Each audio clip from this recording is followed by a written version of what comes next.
ఈరోజు నాకు సార్ ట్విస్ట్ల మీద ట్విస్ట్లు ఇచ్చినట్టున్నారు. ఎనీవే సంజన అయితే మళ్ళీ రీఎంట్రీ ఇచ్చారు. రీఎంట్రీ ఇవ్వడానికి కారణం అయితే రీతు అనే చెప్పాలి. ఇంకా బిగ్ బాస్ హౌస్లో అందరికీ ఏంటంటే ఒక్కొక్కరికి ఒక టాస్క్ గ్రూప్ అని బ్యాటరీ పర్సంటేజ్ 100% అయితే కనుక పక్క సంజన అనే తన వస్తుంది వెనక్కి అని చెప్పి బిగ్ బాస్ హౌస్లోకి అన్నారు. ఎనీవే దానికి రీతు చౌదరి అయితే సాక్రిఫైస్ చేసింది హెయిర్ని. అలాగే అందరినీ ఒక్కొక్కరిని ఒక్కొక్కటి అడిగారు. కాఫీ సాక్రిఫైస్ చేయమని, డ్రెస్సెస్ సాక్రిఫైస్ చేయమని, అలాగే సుమన్ శెట్టి గారిని సిగరెట్స్ సాక్రిఫైస్ చేయమన్నారు. బట్ ఏది ఎవరు ఒప్పుకోలేదు. ఎనీవే రీతు చౌదరి అయితే యాక్సెప్ట్ చేసింది తను బాధపడతానే. ఇంకా సంజన అయితే బిగ్ బాస్ హౌస్లోకి ఎంట్రీ ఇచ్చిందనమాట, రీఎంట్రీ ఇచ్చింది.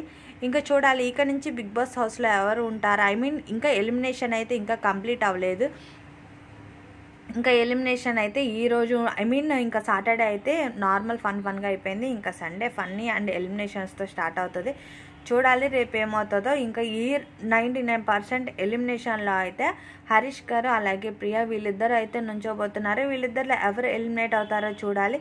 ఇంకా బిగ్ బాస్ హౌస్లో మరిన్ని అప్డేట్స్ కోసం అయితే పక్కన ఛానల్ని సబ్స్క్రైబ్ చేసుకోండి, అలాగే నోటిఫికేషన్ని ఆన్ చేసుకోండి. ఎనీవే హెయిర్ ఇష్టపడే వాళ్ళు ఎవరైనా అలాగే ట్రై చేస్తారు కదా, అది కొంచెం కష్టంగానే ఉంటుంది. రీతి చౌదరి అయితే గట్టిగానే హట్ అయింది. ఇంకా చూడాలి మరిన్ని అప్డేట్స్ ఎలా ఉంటాయో. ఇంకా బిగ్ బాస్ హౌస్లో ఎలిమినేషన్ తర్వాత ఇంకా నామినేషన్స్ అయితే పక్కా ఉంటాయి. ఇంకా రేపటి ఎపిసోడ్ వరకు అయితే చూడాలి ఎవరు ఎలిమినేషన్లో ఉంటారో. మరిన్ని అప్డేట్స్ కోసం ప్లీజ్ సబ్స్క్రైబ్, అలాగే నా ఛానల్ని సబ్స్క్రైబ్ చేసుకోండి, నోటిఫికేషన్ ఆన్ చేసుకోండి, వీడియోని కూడా లైక్ చేయండి. Thank you for watching.